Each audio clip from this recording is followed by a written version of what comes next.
श्री गणेशाय नमः। श्री जानकी वल्लभो विजयते।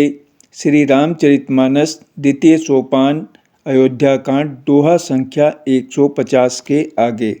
केवट निषाद राज ने बहुत सेवा की। वह रात सिंगरौर श्रृंगवेरपुर में ही बिताई। दूसरे दिन सवेरा होते ही बड़का दूध मंगवाया और उससे श्री राम लक्ष्मण ने अपने सिरों पर जटाओं के मुकुट बनाए। तब श्री रामचंद्र जी के सखा निषाद राज ने नाव मंगवाई। पहले प्रिया सीता जी को उस पर चढ़ाकर फिर श्री रघुनाथ जी चढ़े। फिर लक्ष्मण जी ने धनुष बाण सजा कर रखे और प्रभु श्री रामचंद्र जी की आज्ञा पाकर स्वयं चढ़े। मुझे व्याकुल देखकर श्री रामचंद्र जी धीरज धरकर मधुर वचन बोले, हे तात, पिताजी से मेरा प्रणाम कहना और मेरी ओर से बार बार उनके चरण कमल पकड़ना। फिर पांव पकड़कर विनती करना कि हे पिताजी, आप मेरी चिंता न कीजिए। आपकी कृपा, अनुग्रह और पुण्य से वन में और मार्ग में हमारा कुशल मंगल होगा। हे पिताजी, आपके अनुग्रह से मैं वन जाते हुए सब प्रकार का सुख पाऊंगा। आज्ञा का भली भांति पालन करके चरणों का दर्शन करने कुशल पूर्वक फिर लौट आऊंगा। सब माताओं के पैरों पड़ पड़कर उनका समाधान करके और उनसे बहुत विनती करके। तुलसीदास कहते हैं, तुम वही प्रयत्न करना जिसमें कौशलपति पिताजी कुशल रहें। बार बार चरण कमलों को पकड़कर गुरु वशिष्ठ जी से मेरा संदेशा कहना कि वे वही उपदेश दें जिससे अवधपति पिताजी मेरा सोच न करें। हे तात, सब पूर्ववासियों और कुटुंबियों से निहोरा अनुरोध करके मेरी विनती सुनाना कि वही मनुष्य मेरा सब प्रकार से हितकारी है जिसकी चेष्टा से महाराज सुखी रहें। भरत के आने पर उनको मेरा संदेशा कहना कि राजा का पद पा जाने पर नीति न छोड़ देना, कर्म, वचन और मन से प्रजा का पालन करना और सब माताओं को समान जानकर उनकी सेवा करना। और हे भाई, पिता, माता और स्वजनों की सेवा करके भाई पने को अंत तक निभाना। हे तात, राजा पिताजी को उसी प्रकार से रखना जिससे वे कभी किसी तरह भी मेरा सोच न करें। लक्ष्मण जी ने कुछ कठोर वचन कहे, किंतु श्री राम जी ने उन्हें बरचकर फिर मुझसे अनुरोध किया और बार बार अपनी सौगंध दिलाई और कहा, हे तात, लक्ष्मण का लड़कपन वहाँ न कहना। प्रणाम कर सीता जी भी कुछ कहने लगी थीं, परंतु स्नेहवश वे शिथिल हो गईं। उनकी वाणी रुक गई, नेत्रों में जल भर आया और शरीर रोमांच से व्याप्त हो गया। उसी समय श्री रामचंद्र जी का रुख पाकर केवट ने पार जाने के लिए नाव चला दी। इस प्रकार रघुवंश तिलक श्री रामचंद्र जी चल दिए और मैं छाती पर वज्र रखकर खड़ा खड़ा देखता रहा। मैं अपने क्लेश को कैसे कहूँ जो श्री राम जी का यह संदेशा लेकर जीता ही लौट आया। ऐसा कहकर मंत्री की वाणी रुक गई। वे चुप हो गए और वे हानि की ग्लानि और सोच के वश हो गए। सारथी सुमंत्र के वचन सुनते ही राजा पृथ्वी पर गिर पड़े। उनके हृदय में भयानक जलन होने लगी। वे तड़पने लगे। उनका मन भीषण मोह से व्याकुल हो गया, मानो मछली को मांझा व्याप गया हो, पहली वर्षा का जल लग गया हो। सब रानियां विलाप करके रो रही हैं। उस महान विपत्ति का कैसे वर्णन किया जाए। उस समय के विलाप को सुनकर दुख को भी दुख लगा और धीरज का भी धीरज भाग गया। राजा के रावले रनिवास में रोने का शोर सुनकर अयोध्या भर में बड़ा भारी कोहराम मच गया। ऐसा जान पड़ता था मानो पक्षियों के विशाल वन में रात के समय कठोर वज्र गिरा हो। राजा के प्राण कंठ में आ गए, मानो मणि के बिना सांप व्याकुल मरणासन हो गया हो। इंद्रियां सब बहुत ही विकल हो गईं, मानो बिना जल के तालाब में कमलों का वन मुरझा गया हो। कौशल्या जी ने राजा को बहुत दुखी देखकर अपने हृदय में जान लिया कि अब सूर्य कुल का सूर्य अस्त हो चला। तब श्री रामचंद्र जी की माता कौशल्या हृदय में धीरज धरकर समय के अनुकूल वचन बोली, हे नाथ, आप मन में समझकर विचार कीजिए कि श्री रामचंद्र का वियोग अपार समुद्र है। अयोध्या जहाज है और आप उसके कर्णधार खेने वाले हैं। सब प्रियजन, कुटुंबी और प्रजा ही यात्रियों का समाज है जो इस जहाज पर चढ़ा हुआ है। आप धीरज धरिएगा तो सब पार पहुंच जाएंगे, नहीं तो सारा परिवार डूब जाएगा। हे प्रिय स्वामी, यदि मेरी विनती हृदय में धारण कीजिएगा तो श्री राम लक्ष्मण सीता फिर आ मिलेंगे। प्रिय पत्नी कौशल्या के कोमल वचन सुनते ही राजा ने आंखें खोलकर देखा, मानो तड़पती हुई दीन मछली पर कोई शीतल जल छिड़क रहा हो। धीरज धरकर राजा उठ बैठे और बोले, सुमंत्र, कहो कृपालु श्री राम कहाँ हैं, लक्ष्मण कहाँ हैं, स्नेही राम कहाँ है और मेरी प्यारी बहू जानकी कहाँ है। राजा व्याकुल होकर बहुत प्रकार से विलाप कर रहे हैं। वह रात युग के समान बड़ी हो गई, बीतती ही नहीं।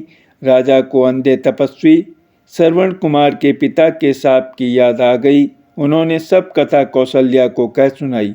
उस इतिहास का वर्णन करते करते राजा व्याकुल हो गए और कहने लगे कि श्री राम के बिना जीने की आशा को धिक्कार है।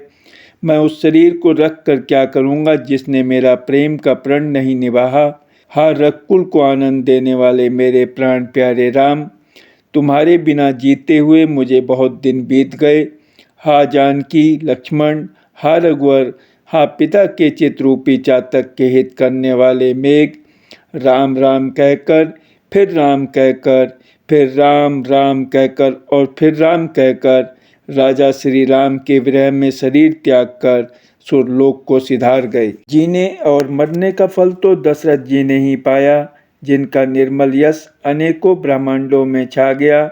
जीते जी तो श्री रामचंद्र जी के चंद्रमा के समान मुख को देखा और श्री राम के विरह को निमित्त बनाकर अपना मरण सुधार लिया। सब रानियां शोक के मारे व्याकुल होकर रो रही हैं। वे राजा के रूप, शील, बल और तेज का बखान कर करके अनेकों प्रकार से विलाप कर रही हैं और बार बार धरती पर गिर गिर पड़ती हैं। दास दासीगण व्याकुल होकर विलाप कर रहे हैं और नगर निवासी घर घर रो रहे हैं। कहते हैं कि आज धर्म की सीमा, गुण और रूप के भंडार, सूर्य कुल के सूर्य अस्त हो गए। सब कैकेयी को गालियां देते हैं, जिसने संसार भर को बिना नेत्र का अंधा कर दिया। इस प्रकार विलाप करते रात बीत गई। प्रातःकाल सब बड़े बड़े ज्ञानी मुनि आए। तब वशिष्ठ मुनि ने समय के अनुकूल अनेक इतिहास कहकर अपने विज्ञान के प्रकाश से सबका शोक दूर किया। वशिष्ठ जी ने नाव में तेल भरवा कर राजा के शरीर को उसमें रखवा दिया। फिर दूतों को बुलवाकर उनसे ऐसा कहा, तुम लोग जल्दी दौड़कर भरत के पास जाओ। राजा की मृत्यु का समाचार कहीं किसी से न कहना। जाकर भरत से इतना ही कहना कि दोनों भाइयों को गुरुजी ने बुलवा भेजा है। मुनि की आज्ञा सुनकर धावंत दूत दौड़े। वे अपने वेग से उत्तम घोड़ों को भी लजाते हुए चले। जब से अयोध्या में अनर्थ प्रारंभ हुआ, तभी से भरत जी को अपशकुन होने लगे। वे रात को भयंकर स्वप्न देखते थे और जागने पर उन स्वप्नों के कारण करोड़ों अनेकों तरह की बुरी बुरी कल्पनाएं किया करते थे। अनिष्ट शांति के लिए वे प्रतिदिन ब्राह्मणों को भोजन कराकर दान देते थे। अनेकों विधियों से रुद्राभिषेक करते थे।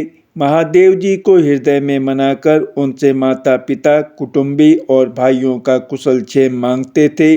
भरत जी इस प्रकार मन में चिंता कर रहे थे कि दूत आ पहुँचे। गुरु जी की आज्ञा कानों से सुनते ही वे गणेश जी को मनाकर चल पड़े। हवा के समान वेग वाले घोड़ों को हाँकते हुए वे विकट नदी, पहाड़ तथा जंगलों को लांघते हुए चले। उनके हृदय में बड़ा सोच था, कुछ सुहाता न था। मन में ऐसा सोचते थे कि उड़कर पहुँच जाऊँ। एक एक निमेष वर्ष के समान बीत रहा था। इस प्रकार भरत जी नगर के निकट पहुँचे। नगर में प्रवेश करते समय अपशकुन होने लगे। कौवे बुरी जगह बैठकर बुरी तरह से काँव काँव कर रहे हैं। गधे और सियार विपरीत बोल रहे हैं। यह सुन सुनकर भरत के मन में बड़ी पीड़ा हो रही है। तालाब, नदी, वन, बगीचे सब शोभाहीन हो रहे हैं। नगर बहुत ही भयानक लग रहा है। श्री राम जी के वियोग रूपी बुरे रोग से सताए हुए पक्षी, पशु, घोड़े, हाथी ऐसे दुखी हो रहे हैं कि देखे नहीं जाते। नगर के स्त्री पुरुष अत्यंत दुखी हो रहे हैं, मानो सब अपनी सारी संपत्ति हार बैठे हों। नगर के लोग मिलते हैं पर कुछ कहते नहीं। गांव से चुपके से जोहार वंदना करके चले जाते हैं। भरत जी भी किसी से कुशल नहीं पूछ सकते, क्योंकि उनके मन में भय और विषाद छा रहा है। बाजार और रास्ते देखे नहीं जाते, मानो नगर में दसों दिशाओं में दावागिन लगी है। पुत्र को आते सुनकर सूर्यकुल रूपी कमल के लिए चांदनी रूपी कैकेयी बड़ी हर्षित हुई। वह आरती सजाकर आनंद में भरकर उठ दौड़ी और दरवाजे पर ही मिलकर भरत शत्रुघ्न को महल में ले आई। भरत ने सारे परिवार को दुखी देखा, मानो कमलों के वन को पाला मार गया हो। एक कैकेयी ही इस तरह हर्षित देखती है, मानो भेलनी जंगल में आग लगाकर आनंद में भर रही हो। पुत्र को सोचवश और मन मारे बहुत उदास देखकर वह पूछने लगी, हमारे नैहर में कुशल तो है? भरत जी ने सब कुशल कह सुनाई, फिर अपने कुल की कुशल क्षेम पूछी। भरत जी ने कहा, कहो पिताजी कहाँ हैं? मेरी सब माताएं कहाँ हैं? सीता जी और मेरे प्यारे भाई राम लक्ष्मण कहाँ हैं? पुत्र के स्नेह में वचन सुनकर नेत्रों में कपट का जल भरकर पापनी कैकेयी भरत के कानों में और मन में सूल के समान चुभने वाले वचन बोली, हे तात, मैंने सारी बात बना ली थी। बेचारी मंत्रा सहायक हुई, पर विधाता ने बीच में जरा सा काम बिगाड़ दिया, वह यह कि राजा देवलोक को पधार गए। भरत यह सुनते ही विषाद के मारे विवश बेहाल हो गए, मानो सिंह की गर्जना सुनकर हाथी सहम गया हो। वे तात तात हा तात पुकारते हुए अत्यंत व्याकुल होकर जमीन पर गिर पड़े और विलाप करने लगे कि हे तात, मैं आपको स्वर्ग के लिए चलते समय देख भी न सका। हाय, आप मुझे श्री राम जी को सौंप भी नहीं गए। फिर धीरज धरकर वे संभल कर उठे और बोले, माता, पिता के मरने का कारण तो बताओ। पुत्र का वचन सुनकर कैकेयी कहने लगी, मानो मर्म स्थान को पाँचकर चाकू से चीरकर उसमें जहर भर रही हो। कुटिल और कठोर कैकेयी ने अपनी सब करनी शुरू से आखिर तक बड़े प्रसन्न मन से सुना दी। श्री रामचंद्र जी का वन जाना सुनकर भरत जी को पिता का मरण भूल गया और हृदय में इस सारे अनर्थ का कारण अपने को ही जानकर वे मौन होकर स्तंभित रह गए, अर्थात उनकी बोली बंद हो गई और वे सन्न रह गए। पुत्र को व्याकुल देखकर कैकेयी समझाने लगी, मानो जले पर नमक लगा रही हो। वह बोली, हे तात, राजा सोच करने योग्य नहीं है। उन्होंने पुण्य और यश कमाकर उसका पर्याप्त भोग किया। जीवन काल में ही उन्होंने जन्म लेने के संपूर्ण फल पा लिए और अंत में वे इंद्रलोक को चले गए।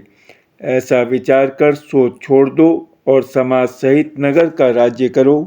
राजकुमार भरत जी यह सुनकर बहुत ही सहम गए, मानो पके घाव पर अंगार छू गया हो। उन्होंने धीरज धरकर बड़ी लंबी सांस लेते हुए कहा, पापनी, तूने सभी तरह से कुल का नाश कर दिया। हाय, यदि तेरी ऐसी ही अत्यंत बुरी रुचि दुष्ट इच्छा थी तो तूने जन्मते ही मुझे मार क्यों नहीं डाला? तूने पेड़ को काटकर पत्ते को सींचा है और मछली के जीने के लिए पानी को रीझ डाला, अर्थात मेरा हित करने जाकर उल्टा तूने मेरा अहित कर डाला।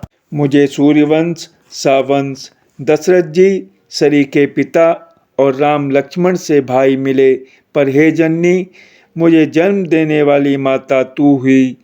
क्या किया जाए, विधाता से कुछ भी वश नहीं चलता। अरे कुमति, जब तूने हृदय में यह बुरा विचार निश्चय ठाना, उसी समय तेरे हृदय के टुकड़े टुकड़े क्यों न हो गए?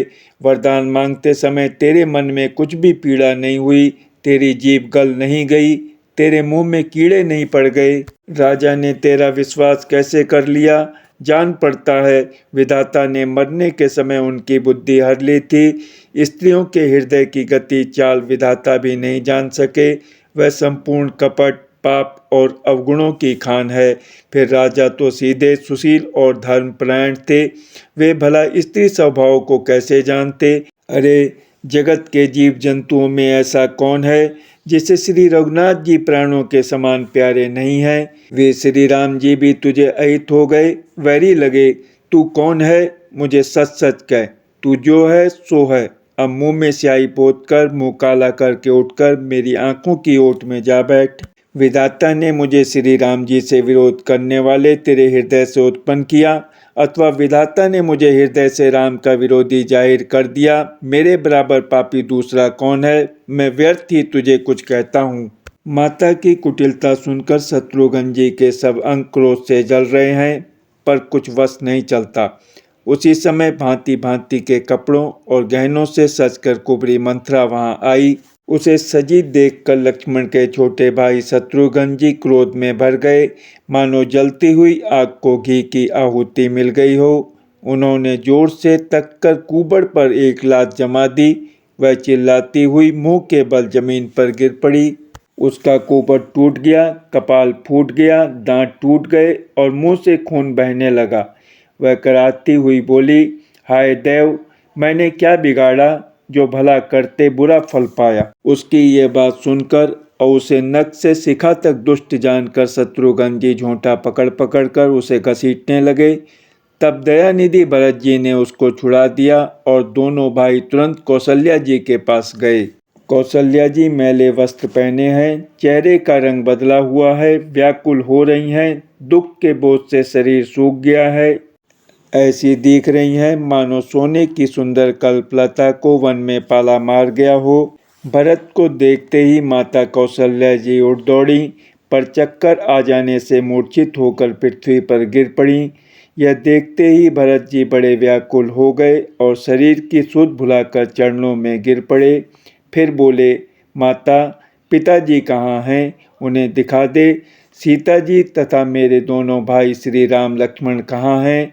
उन्हें दिखा दे। कैकेयी जगत में क्यों जन्मी, और यदि जन्मी ही तो फिर बाँझ क्यों न हुई, जिसने कुल के कलंक, अपयश के भांडे और प्रियजनों के द्रोही मुझ जैसे पुत्र को उत्पन्न किया। तीनों लोकों में मेरे समान अभागा कौन है, जिसके कारण हे माता तेरी यह दशा हुई। पिताजी स्वर्ग में हैं और श्री राम जी वन में हैं। केतु के समान केवल मैं ही इन सब अनर्थों का कारण हूँ।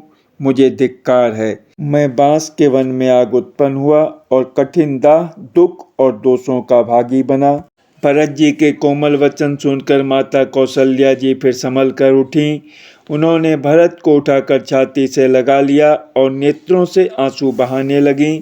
सरल स्वभाव वाली माता ने बड़े प्रेम से भरत जी को छाती से लगा लिया, मानो श्री राम जी ही लौट कर आ गए हों। फिर लक्ष्मण जी के छोटे भाई शत्रुघ्न को हृदय से लगाया। शोक और स्नेह हृदय में समाता नहीं है। कौशल्या जी का स्वभाव देखकर सब कोई कह रहे हैं, श्री राम की माता का ऐसा स्वभाव क्यों न हो। माता ने भरत जी को गोद में बैठा लिया और उनके आंसू पोंछकर कोमल वचन बोली, हे वत्स, मैं बलैया लेती हूँ, तुम अब भी धीरज धरो। बुरा समय जानकर शोक त्याग दो। काल और कर्म की गति अमिट जानकर हृदय में हानि और ग्लानि मत मानो। हे तात, किसी को दोष मत दो। विधाता मुझको सब प्रकार से उल्टा हो गया है। जो इतने दुख पर भी मुझे जिला रहा है, अब भी कौन जानता है उसे क्या भा रहा है। हे तात, पिता की आज्ञा से श्री रघुवीर ने भूषण वस्त्र त्याग दिए और वल्कल वस्त्र पहन लिए। उनके हृदय में न कुछ विषाद था न हर्ष। उनका मुख प्रसन्न था, मन में न आसक्ति थी न रोष द्वेष। सबका सब तरह से संतोष कराकर वे वन को चले। यह सुनकर सीता भी उनके साथ लग गईं। श्री राम के चरणों की अनुरागनी वे किसी तरह न रहीं। सुनते ही लक्ष्मण भी साथ ही उठ चले। श्री रघुनाथ ने उन्हें रोकने के बहुत यत्न किए, पर वे न रहे। तब श्री रघुनाथ जी सबको सिर नवाकर सीता और छोटे भाई लक्ष्मण को साथ लेकर चले गए। श्री राम, लक्ष्मण और सीता वन को चले गए। मैं न तो साथ ही गई और न मैंने अपने प्राण ही उनके साथ भेजे। यह सब इन्हीं आँखों के सामने हुआ, तो भी अभागे जीव ने शरीर नहीं छोड़ा। अपने स्नेह की ओर देखकर मुझे लाज भी नहीं आती। राम सरी के पुत्र की मैं माता, जीना और मरना तो राजा ने खूब जाना। मेरा हृदय तो सैकड़ों वज्रों के समान कठोर है। कौशल्या जी के वचनों को सुनकर भरत सहित सारा रनिवास व्याकुल होकर विलाप करने लगा।